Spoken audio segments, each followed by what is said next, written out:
പൗലോസ് പറയുന്ന ഒരു സ്റ്റേറ്റ്മെന്റ് ഉണ്ട്, ഞാൻ കർത്താവിങ്കിൽ നിന്ന്. അപ്പൊ എവിടുന്നാ പ്രാപിക്കേണ്ടത്? ആ ഉപദേശിമാരിൽ നിന്നല്ല പ്രാപിക്കേണ്ടത്, വിശ്വാസികളിൽ നിന്നല്ല, മാതാപിതാക്കളിൽ നിന്നല്ല, അധ്യാപകരിൽ നിന്നല്ല. അതൊക്കെ നല്ല കാര്യമാണ്.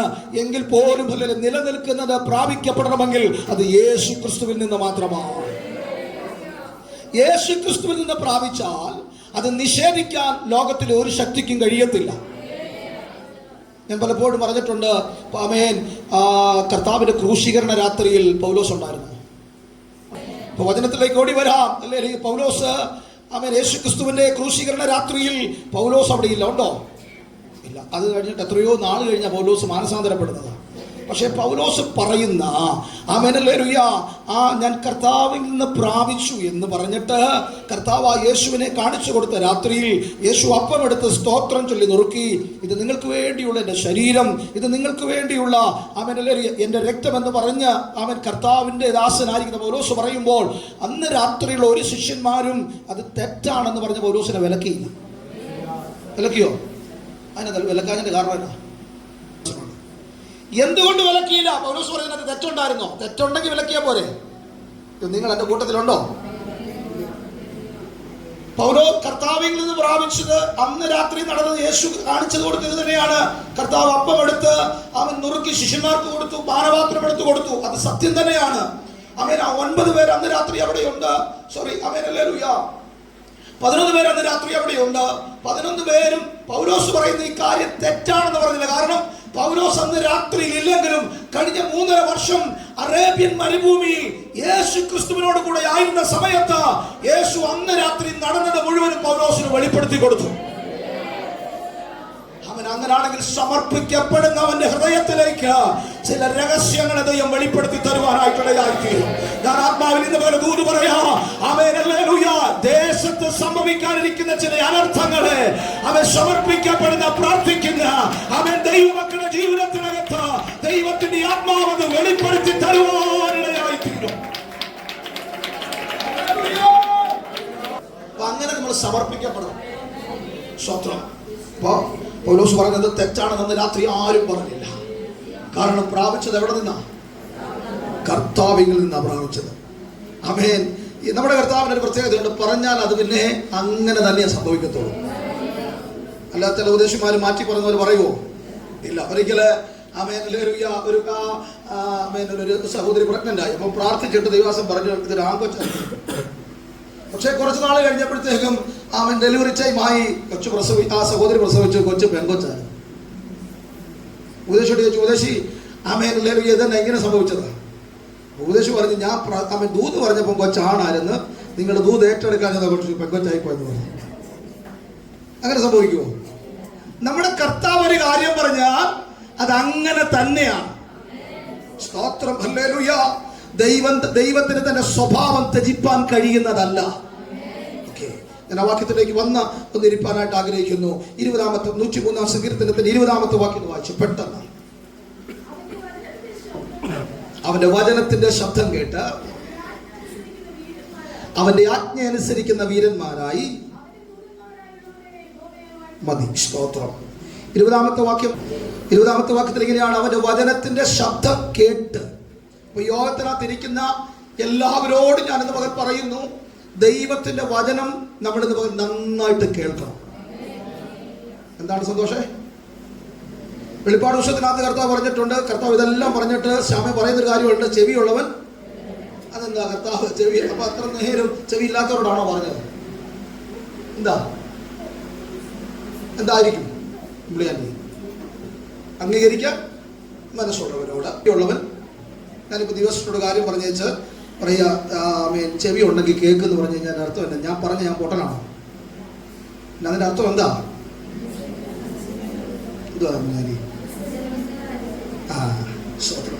ഈ വചനം കേട്ടിട്ട് ഈ ചെവി കൊണ്ട് കേട്ടാലും ഇത് അകത്തോട്ട് ഇറക്കി വെച്ച് ഇത് അനുസരിക്കാനായിട്ട് ഒരു ആഹ്വാനം കൂടിയാണ് കർത്താവ് തരുന്നത്. എന്ന് പറഞ്ഞാൽ എല്ലാവരും കേൾക്കുന്നുണ്ടെങ്കിലും, കേട്ടോണം, സഭായോഗത്തിന് എല്ലാവരും വരുന്നുണ്ട്, എല്ലാവരും കേൾക്കുന്നുണ്ടെങ്കിലും എല്ലാവരുടെ ഹൃദയത്തിനകത്ത് ധർമ്മത്തില്ല. കാരണം ദൈവവചനത്തിന് കയറി ക്രിയ ചെയ്യാനുള്ള ഒരിടം നമ്മൾ ഒരുക്കി കൊടുക്കുന്നില്ല. അങ്ങനെ ഒരുക്കി കൊടുക്കാതെ വരുമ്പോൾ സ്തോത്രം ഹല്ലേലൂയ. പണ്ട് പറഞ്ഞതുപോലെ, പണ്ട് സാർ പഠിപ്പിച്ചപ്പോൾ പറഞ്ഞതുപോലെ വാലല്ലാത്തതെല്ലാം എവിടെ ഇരിക്കുക? ആളേലിരിക്കുക. സ്തോത്രം. അപ്പോ ദൈവത്തിന്റെ വചനം കേട്ട് ആമേൻ ഹല്ലേലൂയ ആ വചനത്തെ ഹൃദയത്തിനകത്ത് സംഗ്രഹിക്കുന്നവരെയാണ് കർത്താവിന് ഒത്തിരി ഇഷ്ടമുള്ളത്.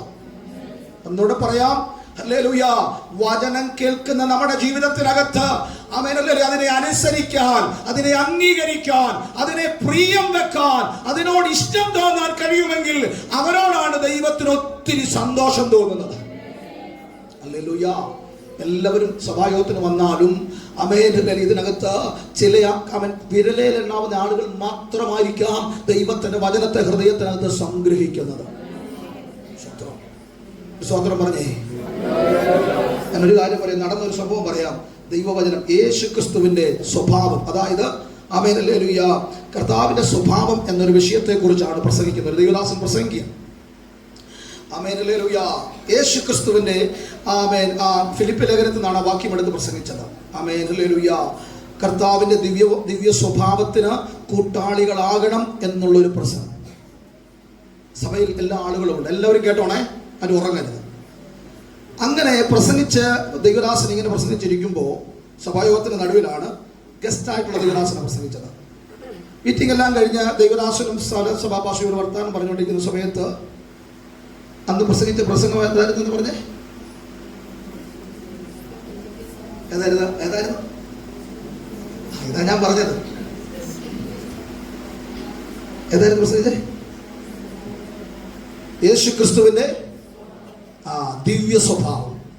അപ്പോൾ അന്ന് പകലത്തെ പ്രസംഗം കഴിഞ്ഞ് സഭയുടെ ബായ്ക്കിൽ ആശീർവാദം പറഞ്ഞു കഴിഞ്ഞ ശേഷം സഭയുടെ ബായ്ക്കിൽ എന്തോ ഒരു കശപിശ കിടക്കും, ഒച്ച കേൾക്കും.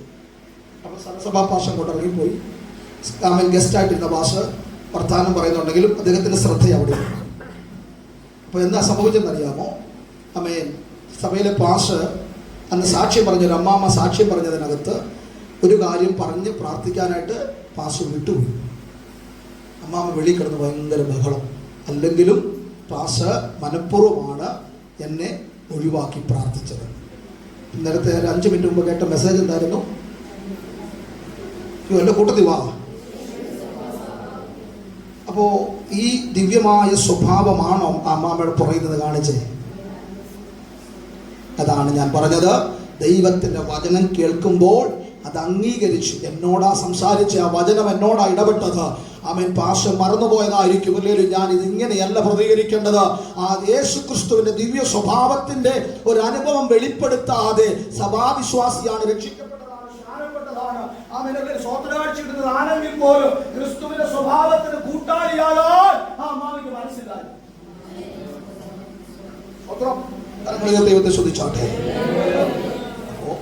വചനം കേൾക്കുമ്പോൾ അത് ഹൃദയത്തിനകത്ത് സംഗ്രഹിച്ച് ആ വചനം എന്താണ് പറഞ്ഞത്, എന്നോട് എന്താണത് സംസാരിച്ചത്, ആ വചനത്തിനൊത്തവണ്ണം ഞാൻ എൻ്റെ ജീവിതത്തെ ക്രമപ്പെടുത്തുമ്പോഴാ ആ വചനം കൊണ്ടൊരു അർത്ഥമുണ്ടാകുന്നത്.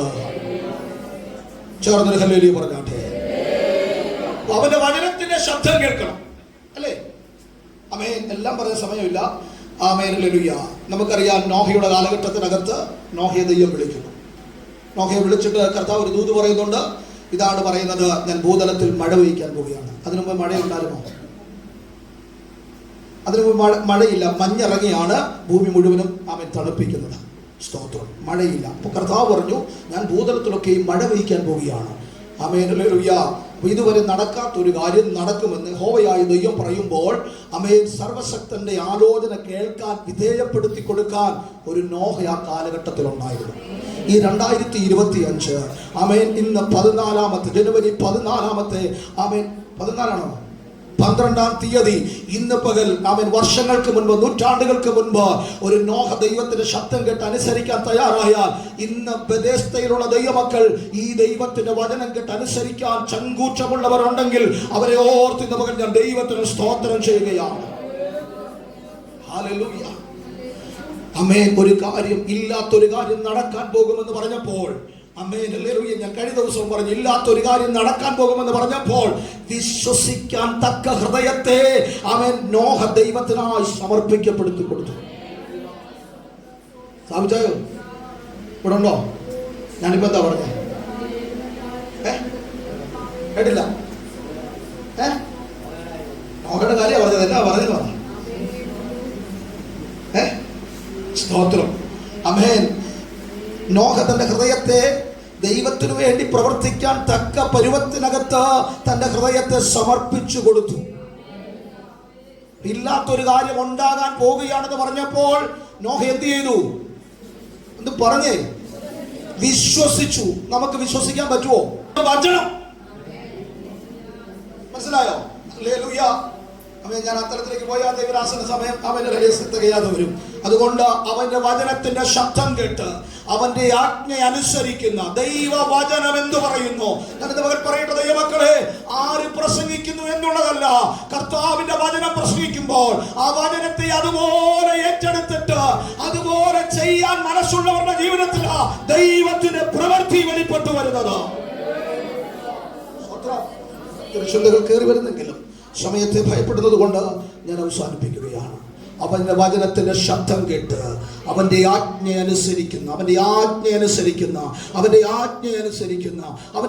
അനുസരിക്കുന്ന വീരന്മാരായ ആളുകളെ, വിശ്വാസികളെ, ദൈവദാസിദാസന്മാരെ ദൈവം ഇന്ന് പകൽ അന്വേഷിക്കുകയാണ്.